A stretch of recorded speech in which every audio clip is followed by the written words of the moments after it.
Alright, so I'm pretty late on getting a video out about the new Sony Xperia 1 Mark 6, but it's better late than never, right?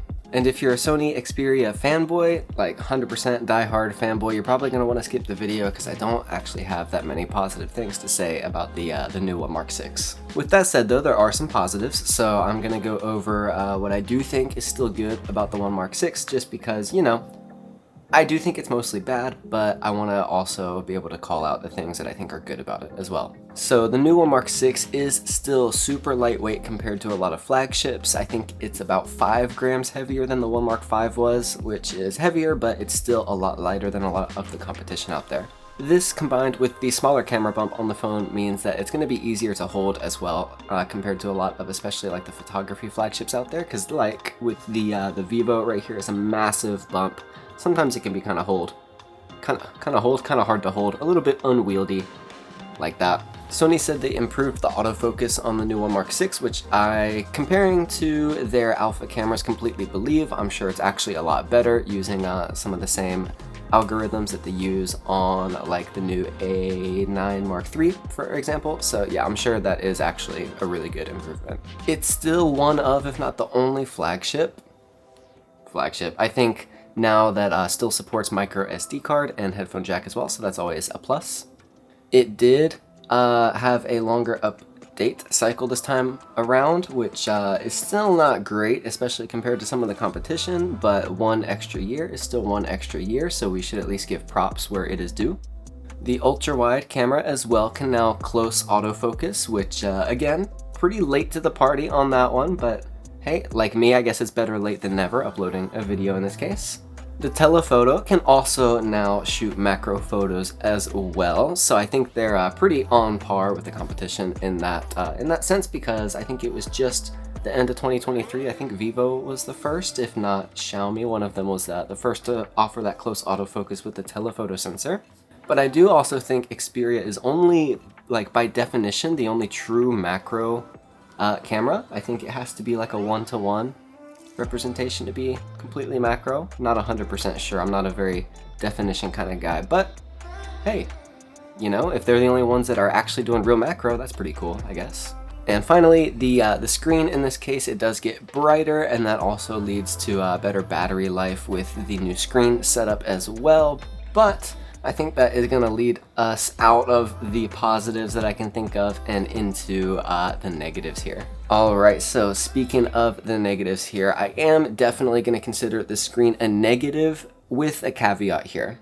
In the grand scheme of things, I would also prefer a brighter screen and better battery life. I also don't think the 4K screen was anything special. I think it actually had more problems than benefits. But the caveat here is absolutely the price tag of this device. It's kind of insulting that Sony did what they did and they're charging the price that they are for it. I think it's kind of ridiculous, and you know, of course, all of these companies, they don't care about you, they don't care about the consumer, they just want your money. But I think in this case, Sony like really took it to a bit of an extreme here in terms of yeah, giving the screen that they did.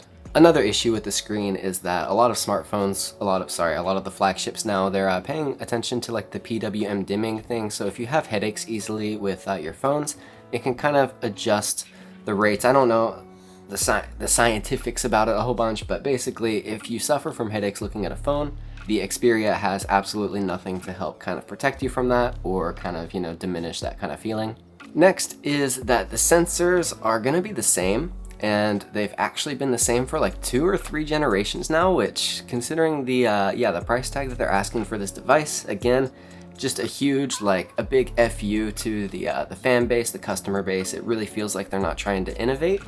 And so, yeah, that's not very cool. These sensors are also, especially comparing to the competition now, a lot smaller, and the optics, I'm going to get into that in just a little bit, but the optics I think are not as good as well. The next is there is no Video Pro app on launch. That is abysmal. I'm a huge supporter of you buy a device for what it has at the time that you buy it. You never, ever, ever should buy something with the promise of what will come later, especially from these companies.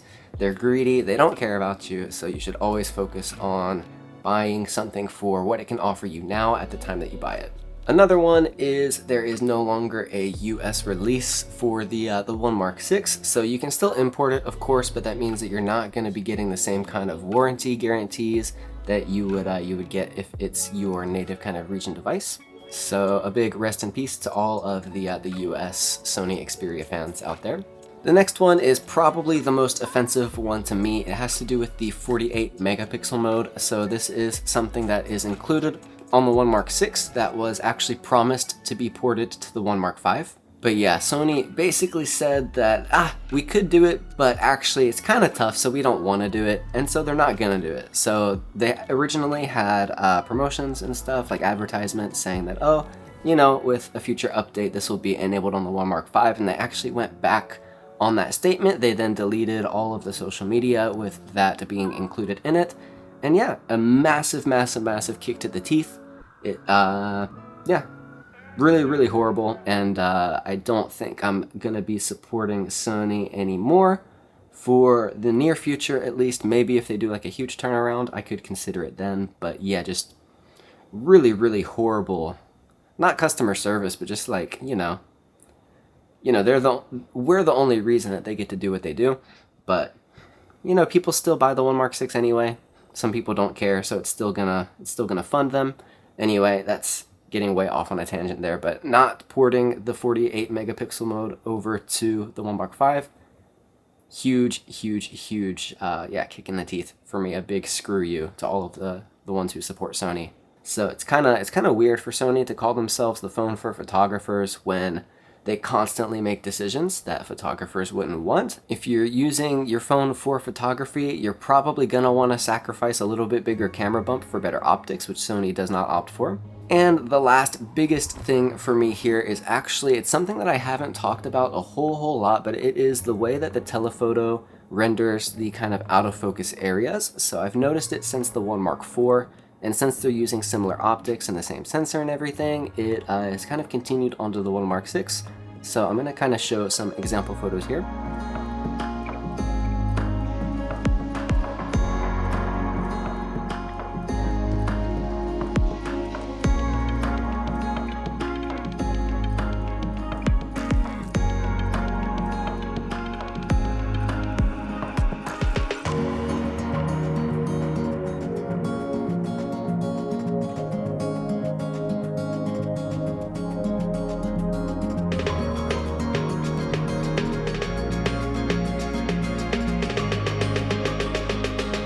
And I just grabbed these online, like from social media or from like videos, or also from the Sony Xperia subreddit, stuff like that. So these are just kind of normal pictures from both really talented users and just your everyday kind of user as well. And they all show more or less the same thing, which is that the best way I can describe these out of focus areas is super chaotic and kind of stress inducing. And if you ask any professional photographer, this is not the look that they kind of want to go for. You're always going to want a smoother kind of out of focus area. That's the best way I can describe it. So yeah, I don't really see anyone talk about it, and I haven't actually talked about it too much myself, but I think it's a huge, huge, huge thing. So the telephoto on the One Mark 6, it still looks incredibly soft. It still has the kind of like star kind of hash shape that you see in certain highlights.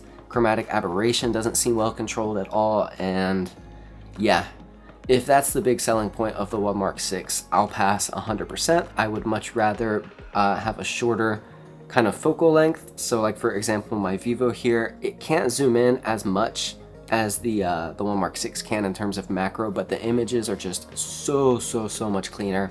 I'll take that 100% of the time over what Xperia offers. Another big thing for me is that one of the big reasons that I liked Xperia is because I have tiny little hands here, and the form factor really helped to be able to kind of handle the One Mark 5, One Mark 4, and the previous ones as well. So the newer screen ratio being a little bit longer and thicker, it kind of, deletes that whole reason for me to even use Xperia anymore.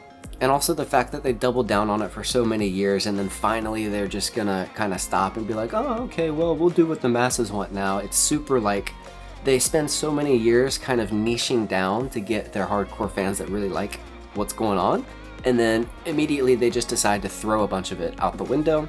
Doesn't really sit well, if that makes sense. It kind of shows that they also don't know what they want. Another thing is the X-More-T sensor. It doesn't really do anything for photography. It basically just boils down to an algorithm. It affects JPEG processing only. It does nothing for raw photos. I've done some videos on that already, but yeah, it's really not an improvement. They like to talk a whole lot of marketing juju about it, but it actually doesn't really do anything. So yeah, sensors more or less, especially the main sensor, the same. Across the board, you're not gonna see any meaningful improvement there.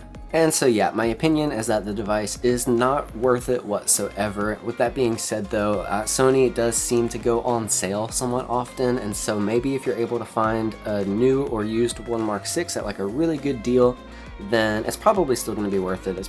I'm sure it's relatively speaking, I'm sure it's a great device overall, but it's just the price that they're asking for it, especially after what they've done with it. It feels really bad as a customer and as a previous Sony Xperia fan.